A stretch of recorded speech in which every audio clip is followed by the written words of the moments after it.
25 अप्रैल और 26 अप्रैल का दिन कन्या राशि के लोगों के लिए कैसा होने वाला है। जय माता दी दोस्तों, आप सभी का स्वागत है हमारे YouTube चैनल अमृता एस्ट्रो में। और आज की इस वीडियो में मैं बात करूंगी इन 2 दिनों के राशि फल के बारे में, इन 2 दिनों के तिथि नक्षत्र योग के बारे में, और साथ में क्या उपाय आप कर सकते हैं इन दिन को बेहतर बनाने के लिए उसके बारे में। तो पहले चलिए तिथि नक्षत्र की ही बात कर लेते हैं।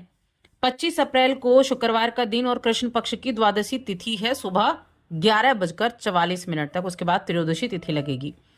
अब इस दिन जब दिन की शुरुआत होगी तब तो पूर्व भाद्रपद नक्षत्र में चंद्रमा होंगे, उसके बाद उत्तर भाद्रपद में चंद्रमा का गोचर हो जाएगा। उत्तर भाद्रपद जो है ये शनि का नक्षत्र है, और जो चंद्रमा है वो मीन राशि में है, यानी कि शनि राहु शुक्र बुध के साथ बैठकर पंचग्रही योग बना रहे हैं। अभी ये पंचग्रही योग पहले भी बना था, वो षटग्रही योग बना था, लेकिन अभी यहाँ से सूर्य जा चुके हैं तो अभी पंचग्रही योग बना है, और ये आपके लिए शनि के नक्षत्र में भी है, तो इसके प्रभाव भी जानेंगे। साथ में इस दिन के राहु काल का समय नोट करें। ये समय वो होता है जब आपको किसी भी नए काम को शुरू करने से पहले राहु काल का समय देखना चाहिए, और शुभ कार्य को शुरू करने से पहले भी देखना चाहिए, क्योंकि इस समय अवधि में किए गए कार्य अच्छे नहीं होते हैं, सफल नहीं होते हैं। ये समय रहेगा सुबह 10:40 से 12:20 तक। 26 अप्रैल हम सभी को पता है शनिवार का दिन है। कृष्ण पक्ष की चतुर्दशी तिथि सुबह 8:30 बजे से लग जाएगी। रेवती नक्षत्र रहेगा जो बुध का नक्षत्र है, और चंद्रमा भी इस दिन राशि बदलकर मेष राशि में आएंगे। मेष राशि में सूर्य उच्च के बैठे हैं, सूर्य के साथ चंद्रमा की युति होगी, और इस दिन वैधृति नाम का योग भी बनेगा। अब यहाँ योग वैधृति नाम का योग बना, और साथ में राहु काल का समय अगर हम देखें तो राहु काल का समय नोट करें। ये समय रहेगा सुबह 9 बजे से 10:40 तक। तो ये हो गई हमारी ग्रहों की स्थिति। अब इसी के आधार पर जान लेते हैं कि ये दिन क्या कुछ देने वाला है। तो आगे बढ़ने से पहले छोटा सा निवेदन, चैनल पर आए हैं पहली बार तो चैनल को सब्सक्राइब जरूर कर लें। कुंडली दिखाना चाहते हैं तो स्क्रीन पर आपको नंबर मिल जाएगा, वहां हमसे व्हाट्सएप पे कांटेक्ट कर सकते हैं अपने प्रश्नों के उत्तर पाने के लिए थोड़ा सा शुल्क देकर। चलिए अब राशिफल के बारे में जान लेते हैं। कन्या राशि की मैं बात कर रही हूँ। 25 अप्रैल को अगर आप देखें तो 25 अप्रैल को जो चंद्रमा की स्थिति है वो पंचग्रही योग मीन राशि में बना रहे हैं। शनि के नक्षत्र में भी चंद्रमा बैठे हुए हैं, तो कहीं ना कहीं चंद्रमा पीड़ित है। अब चंद्रमा का इस समय अवधि में सप्तम भाव में पीड़ित होना, राहु शनि के साथ बैठना थोड़ा सा वैवाहिक जीवन में दिक्कत दे सकता है, बिजनेस में दिक्कत दे सकता है, लेकिन उतना भी नहीं, क्योंकि कुछ ग्रह ऐसे हैं जो आपको थोड़ा ऊपर उठाने का काम भी करेंगे। हेल्थ से स्टार्ट करते हैं। हेल्थ कैसी रहेगी तो मैं कहूंगी आज आपकी हेल्थ अच्छी होने वाली है। आज आपके लिए एक अच्छे दिन की शुरुआत होने वाली है। आज आप किसी ऐसी जगह जा सकते हैं, किसी सामाजिक सम्मेलन में जाने का मौका मिल सकता है, सभा में जाने का मौका मिल सकता है, जहां जाकर आपको बहुत सुकून और बहुत ही खुशी अनुभव होने वाली है।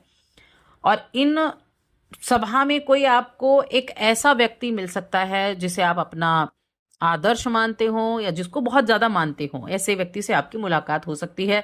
तो देखिए दिन की शुरुआत आपके लिए अच्छी हो चुकी है कन्या राशि के जातकों के लिए।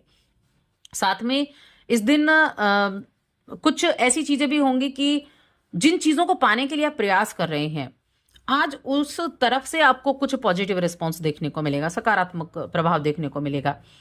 और कहीं ना कहीं जो सप्तम भाव है, सप्तम भाव में इन ग्रहों का एक साथ होना, देखिए यहाँ एक चीज और है कि सप्तम भाव में अगर आप देखें तो शुक्र उच्च के होकर बैठे हुए हैं, और शुक्र का उच्च का होना आपके धन संबंधी कार्यों को बनाने वाला है। ठीक है, आपके धन संबंधी कार्य यहाँ बनने वाले हैं।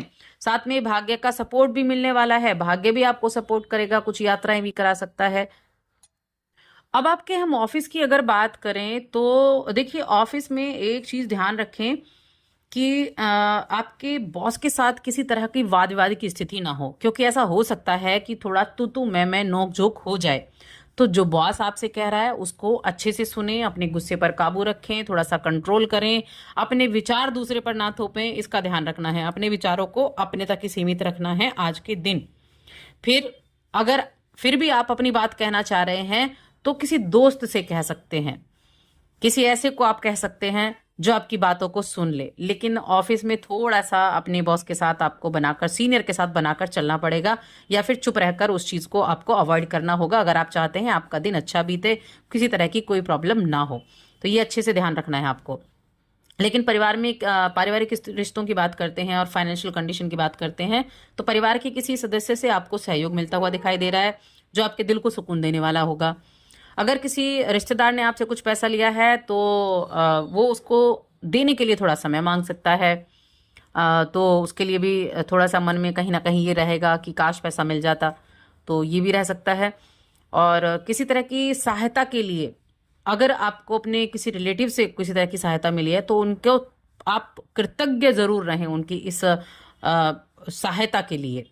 हमेशा इस चीज को याद रखें कि जिसने आपकी किसी भी टाइम पर आपकी सहायता की है तो उसके लिए कृतज्ञ, यानी कि उसके हमेशा आभारी जरूर रहें। ठीक है। और बिजनेस आपका ठीक ठाक है और फाइनेंशियल कंडीशन ठीक ठाक है। बहुत अच्छा मैं नहीं कहूँगी कि बहुत मोटा पैसा आपके पास आने वाला है, नहीं, ठीक ठाक रहने वाला है। काम आपका चलता रहेगा, काम नहीं रुकेगा। रिश्तों की बात कर लेते हैं तो पारिवारिक जीवन ठीक है। वैवाहिक जीवन में ध्यान रखना है, क्योंकि सप्तम में ही इतने सारे ग्रह एक साथ हैं। वैवाहिक जीवन में तो एक दूसरे के साथ थोड़ा तू तू मैं हो सकती है, या फिर हो सकता है आपके पार्टनर का व्यवहार आपको नागवार गुजरे, उनका पार्टनर का व्यवहार अच्छा ना लगे, बातें अच्छी ना लगें, चिड़चिड़ी बातें हो जाएं, या आपकी ही बातें उनके साथ मेल ना खाएं, ऐसा भी हो सकता है। तो दिल के करीबी लोगों के साथ वक्त बिताने का मन करेगा और ऐसा कर पाने में भी सक्षम नहीं होंगे। कई बार होता है ना कि हम चाह कुछ और रहे हैं लेकिन नहीं हो पा रहा है। अब देखिए सप्तम में ये स्थितियां बनी हुई हैं तो इसमें कोई क्या ही कर सकता है। और साथ में 11वें में जो आपके रिलेटिव्स का, आपके फ्रेंड सर्कल का है, उसमें मंगल नीच के बैठे हैं, तो थोड़ा ध्यान रखना है। 26 अप्रैल को अगर देखें तो 26 अप्रैल को जो चंद्रमा की स्थिति है वो आपके अष्टम में आ जाएगी। अष्टम में सूर्य भी उच्च के होकर बैठे हुए हैं। वैसे तो कालपुरुष कुंडली में चंद्रमा नीच के होते हैं, लेकिन बुध के नक्षत्र में भी हैं। तो बुध के नक्षत्र में होना और अष्टम में सूर्य के साथ इनका बैठना मिले जुले प्रभाव देने वाला रहेगा पूरा दिन में। और साथ में जो स्टूडेंट हैं, जो रिसर्च के फील्ड से हैं, उनके लिए मैं कहूँगी ठीक रहने वाला है। कुछ आप ज्ञान प्राप्त करने की तरफ चल सकते हैं, या जो आप पढ़ रहे हैं उसकी डीप नॉलेज आप लेना चाहेंगे, ये भी रह सकता है। यानी जो भी आज आप काम करेंगे ना, उसकी तह तक पहुंचना चाहेंगे, उसकी डीप में जाना चाहेंगे। ये चीजें आपके लिए रह सकती हैं। परिवार को लेकर थोड़ा चिंता मन में रह सकती है, कुटुंब को लेकर मन में चिंता रह सकती है, धन को लेकर मन में चिंता रह सकती है। ऐसा रह सकता है, नहीं हम इतना काम कर रहे हैं, इतना पैसा नहीं आ पा रहा है जितने के लिए मेहनत कर रहे हैं, तो इस तरह की चीजें रह सकती हैं।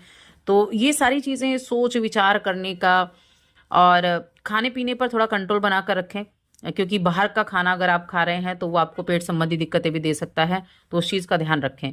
थोड़ा मेडिटेशन करेंगे तो ज़्यादा अच्छा आपके लिए दिन रहेगा। और इस दिन मैं देखिए उपाय की अगर बात करूं कि क्या उपाय आप इन 2 दिनों में कर सकते हैं।